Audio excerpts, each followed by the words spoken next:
This is TWiT. This is TWiT. A U.S. Senate panel called the Senate Armed Services Committee has found after a year-long probe that hackers associated with the Chinese government have infiltrated the computer systems of U.S. airlines, of tech companies, and other firms involved in the movement of U.S. troops and military equipment. The probe ended in March, but was made public today and also found that the military's U.S. Transportation Command, or TRANSCOM, was only aware of 2 cyber intrusions out of at least 20 over that year. Democratic Senator Carl Levin of Michigan, who also is the committee chairman, said in a statement, quote, "These peacetime intrusions into the networks of key defense contractors are more evidence of China's aggressive actions in cyberspace." The investigation found that a Chinese military intrusion into a Transcom contractor between 2008 and 2010, quote, compromised emails, documents, user passwords, and computer code. In 2012, another intrusion was made into multiple systems of a commercial ship contracted by Transcom. Hey, Kindle users, here's some good news. New Kindles look imminent. Several listings spotted on Amazon's German site showed a new Kindle Voyage e-reader with a 6-inch high-resolution display and a release date of November 4th. An image of the Kindle Voyage was also found in a user manual with specifications that suggest it'll have a new page press sensor to turn pages and an intelligent front lighting.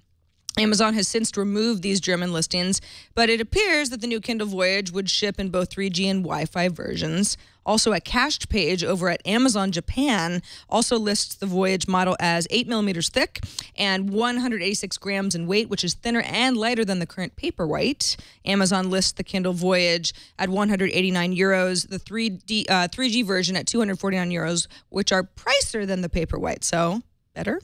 Amazon is not officially commenting either way. Verizon Wireless is jumping on the Wi-Fi calling bandwagon. Everybody's doing it. It's announcing its plans to offer the service in the middle of next year. However, company executives are stressing that when a call goes onto a Wi-Fi network, Verizon really can't guarantee the quality of service on that call anymore. And it cites that as a major reason that it took so long for Verizon to launch its voice over LTE service. Call quality. Verizon just wants you to be happy. Last week, AT&T announced that it too would launch Wi-Fi calling in 2015, but that the carrier would only use it as a complement to voice over LTE or 3G-based calling. Both T-Mobile and Sprint had previously announced Wi-Fi calling as well, and T-Mobile is the first U.S. carrier to support Wi-Fi calling on the new iPhone. Speaking of Wi-Fi, let's all refresh Twitter for 11 hours straight the next time we fly intercontinentally. What do I mean by that? Virgin Atlantic has announced a partnership with GoGo and will equip its entire fleet with GoGo's new 2Ku in-flight Wi-Fi service, which offers shared connections of up to 70 megabits per second via satellite link, which could allow at least limited live streaming video for some passengers. GoGo's current ground-based wireless broadband provides a shared 3.1 megabits per second speed, which, for anybody who's used GoGo on a U.S. domestic flight, knows is not fast enough. England-based Virgin Atlantic is the first European carrier to sign up with GoGo, and the service should be up and running sometime next year. The Wall Street Journal reports that despite major Apple assembler Foxconn hiring more workers to assemble the iPhone 6 and 6 Plus models at its largest production site in Chengdu, China, demand is overtaking production. This is according to people familiar with the matter. The company has more than 200,000 workers at the site, just making new iPhones, not making anything else, and then key components like metal casings for the phones.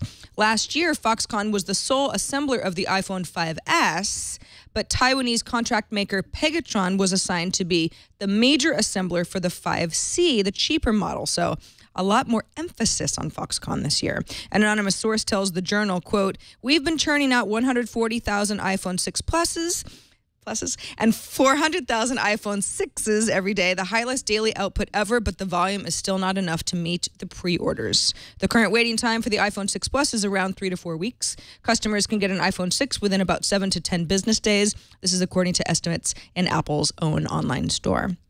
Finally, is it cheaper to just ditch your car and just take Uber everywhere? Sometimes I wish it was, but it might be for you. Kyle Hill, who's the founder of a startup called Home Hero, crunched some numbers, kind of convoluted numbers, but found that if you drive less than the then about 9,481 miles per year. It's cheaper to take Uber X everywhere. Now, Hill notes that this really only works with Uber X, not regular Uber, not big SUVs or town cars. And you'd also have to factor in using half of your time sitting in the back seat of the car doing work. That would be boosting the productivity that you would lose driving in the front seat of your own vehicle instead of emailing or making phone calls. So a little bit time is money type thing going on here. Assuming, though, that you've got a daily commute of 25 miles that lasts about 25 minutes, that crossover point that Hill found is that 9,481 miles. At that point, the cost of ownership and the cost of riding Uber X is kind of the same. So cut out a few miles, and Uber may be cheaper than owning for you if you live in a city that uses Uber and you don't have a commute like mine.